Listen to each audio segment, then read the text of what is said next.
युवा आते हैं, मुझसे जुड़े लोग आते हैं, मुझसे पूछते हैं कि राधा रानी के विषय में क्या 9-10 साल की उम्र तक की अवस्था का ही गुणगान किया जाता रहेगा? उन्हें पूरी जीवन की यात्रा में क्या की? अरे तुम्हारे बड़े बड़े कथा वाचक भटकते हैं, कोई कह रहा राधा जी ने कहीं शादी की, कोई कह रहा कहीं शादी की।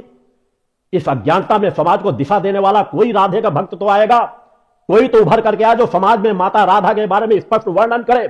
ये महान शक्तियां हैं, इन महान शक्तियों को सामान्य क्रम में लेकर के तुम अपनी कथाएं कहने और जीविकोपार्जन सामान्य का जीवन जी करके उनका उपयोग न करो।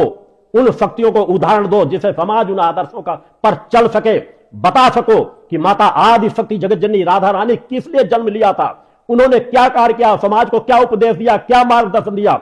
हमारे जितने देव पुरुष आए हैं, जितनी देव शक्तियां आई हैं, उन्होंने समाज को एक दिशा दी है, एक मार्ग दिया है, एक उपदेश दिया है, किस तरह का जीवन जीना, किस तरह का जीवन नहीं जीना उनके जीवन की पूरी यात्रा गुजरी है। केवल काल्पनिक कथाएं एक के बाद यदि मैं उन काल्पनिक कथाओं का भंडाफोड़ करना शुरू कर दूंगा तो तुम्हारी जड़ें हिल जाएंगी कथावाचकों की।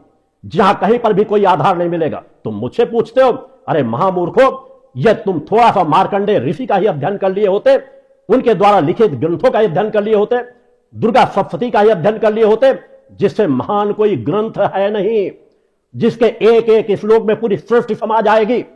क्योंकि माता आदि शक्ति जगत जननी जगदम्बा के लिखे हुए शब्द है, माता आदि शक्ति जननी जगदम्बा के लिए लिखे गए हैं। एक एक श्लोक में पूरी सृष्टि का विस्तार जुड़ा हुआ है। उसको यदि समझने का प्रयास करते हो, एक एक चीजों को उठा करके बस उसका वर्णन करना शुरू कर दो, आगे पीछे कोई अध्ययन न करो, सृष्टि के बारे में अध्ययन न करो कि ब्रह्मा क्या है, विष्णु क्या है, महेश क्या है, महासरस्वती क्या है, महालक्ष्मी क्या है, महाकाली है क्या है, इनकी दिव्यता का न समझ सको। और इस तरह के अनेकों लोक कौन से हैं और किन लोगों की कौन सी शक्तियां, सब लोगों का संचालन कौन कर रहा है? केवल गोलोक धाम से संचालन, गोलोक धाम तो एक धाम है, वो भी उसी क्रम से जुड़ा हुआ है।